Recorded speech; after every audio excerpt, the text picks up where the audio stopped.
Assalamualaikum warahmatullahi wabarakatuh. Perkenalkan kami dari kelompok 8. Kami di sini ingin mempresentasikan hasil diskusi kami mengenai materi pasar modal dan pasar uang. Pengertian pasar modal. Pasar modal merupakan suatu tempat bertemunya para penjual dan pembeli untuk melakukan transaksi dalam rangka memperoleh modal. Penjual dalam pasar modal merupakan perusahaan yang membutuhkan modal atau emiten, sehingga mereka berusaha untuk menjual efek-efek di pasar modal. Sedangkan pembeli atau investor adalah pihak yang ingin membeli modal di perusahaan yang menurut mereka menguntungkan. Pasar modal dikenal dengan nama bursa efek. Modal yang diperdagangkan dalam pasar modal merupakan modal yang bila diukur dari waktunya merupakan modal jangka panjang. Oleh karena itu, bagi emiten sangat menguntungkan mengingat masa pengembaliannya relatif panjang, baik yang bersifat kepemilikan maupun yang bersifat utang. Pengertian pasar uang. Pasar uang adalah tempat pertemuan antara pemberi dana dengan calon konsumen. Pertemuan ini bisa dilakukan secara langsung ataupun melalui perantara. Adapun instrumen pasar modal. 1. Saham, kedua obligasi, ketiga reksadana, keempat ETV, kelima derivatif, yang keenam efek beragun aset atau EBA. Tujuan pasar uang diantaranya 1.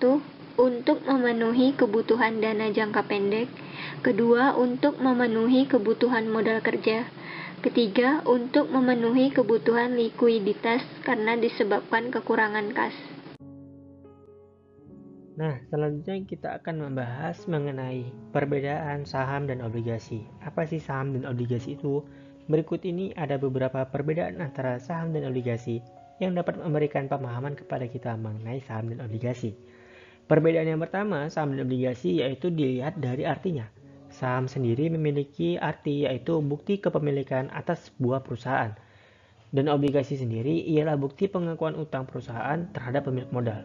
Perbedaan yang kedua yaitu dilihat dari penerbitnya. Penerbit dari saham sendiri ialah perusahaan korporat, sedangkan obligasi diterbitkan oleh institusi pemerintah. Perbedaan yang ketiga yaitu dilihat dari resikonya. Saham sendiri memiliki resiko lebih tinggi daripada obligasi. Perbedaan keempat yaitu dilihat dari manfaat tambahannya. Nah, inilah beberapa perbedaan antara saham dan obligasi.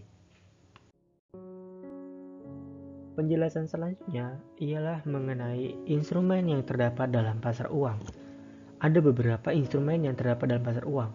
Yang pertama ada Sertifikat Bank Indonesia atau SBI, yang kedua ada Surat Berharga Pasar Uang atau SBPU, yang ketiga ada Sertifikat Deposito, yang keempat Commercial Paper, yang kelima ada Call Money, yang keenam ada Repurchase Agreement, yang ketujuh ada Bankers Acceptance, dan yang kedelapan yaitu Promissory Notes.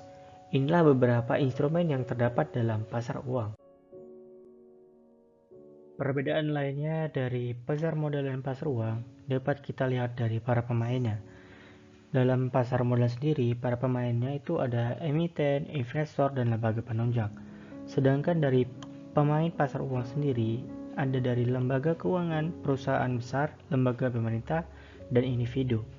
Inilah para pemain dari pasar modal dan pasar uang.